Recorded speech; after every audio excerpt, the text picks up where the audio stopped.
বছরের পর বছর চলে আসা যুদ্ধ, they use to fight each other, Aws and Khazraj.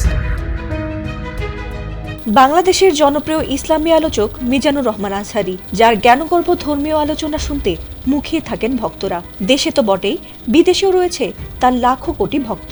এমনকি নানা দেশের স্কলারদের সঙ্গে একই মঞ্চে নিজের ইসলামী জ্ঞান ও জীবন ঘনিষ্ঠ নানা বিষয় নিয়ে আলোচনা করে থাকেন এই জনপ্রিয় বক্তা। সেই ধারাবাহিকতায় সম্প্রতি এক বক্তৃতা অনুষ্ঠানে অংশ নিতে অস্ট্রেলিয়া সফরে যান তিনি। কিন্তু হঠাৎই অপ্রত্যাশিতভাবে জানা গেছে যে তার ভিসা বাতিল করা হয়েছে।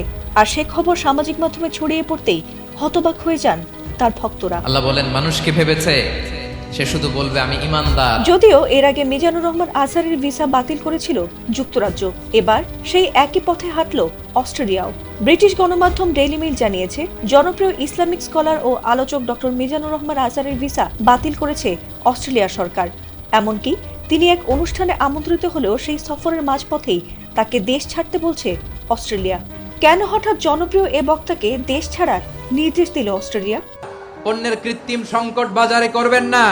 এ নিয়ে ডেইলি মেইল এক প্রতিবেদনে জানিয়েছে যে ইহুদি বিরোধী মন্তব্য এবং অ্যাডলফ হিটলারকে নিয়ে প্রশংসা করায় সেটিকে গুরুতর অভিযোগ হিসেবে গণ্য করে তার বিরুদ্ধে এ পদক্ষেপ নিয়েছে অস্ট্রেলিয়া সরকার। জানা গেছে, আজহারী হিটলারকে ইহুদিদের জন্য ঐশ্বরিক শাস্তি হিসেবে বর্ণনা করেছেন। এছাড়াও ঘোষণা করেছেন যে ইহুদিরা বিশ্বের সবচেয়ে বড় সন্ত্রাসী এবং তাদের বিষাক্ত কলঙ্ক বলে অভিহিত করেছেন। এছাড়াও আজহারী আরও দাবি করেন যে এইডস সহ বিশ্বের বিভিন্ন সমস্যার জন্য ইহুদিরাই দায়ী এবং অভিযোগ করেন যে তারাই এই রোগটি আবিষ্কার করেছে। আর এমন ইহুদি বিরোধী বক্তব্য দেওয়ায় তার ভিসা বাতিল করেছে অস্ট্রেলিয়া। আমাদের জীবন নিয়ে যত অভিযোগ।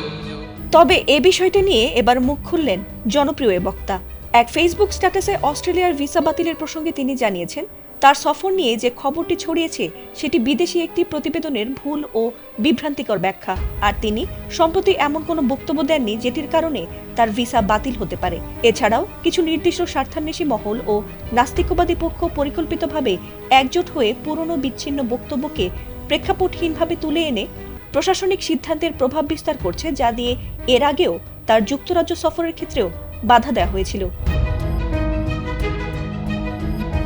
এর আগে আজহারী লিগ্যাসি অফ ফেইথ শিরোনামের একটি ধারাবাহিক বক্তৃতা অনুষ্ঠানে অংশ নিতে অস্ট্রেলিয়া সফরে যান। তার বক্তৃতার সফর গত সোমবার রাতে ব্রিসবেনে শুরু হয়েছে এবং এটি ৩ এপ্রিল মেলবোর্নে, ৪ এপ্রিল সিডনি এবং ৬ এপ্রিল ক্যানবেরায় অনুষ্ঠিত হওয়ার কথা ছিল।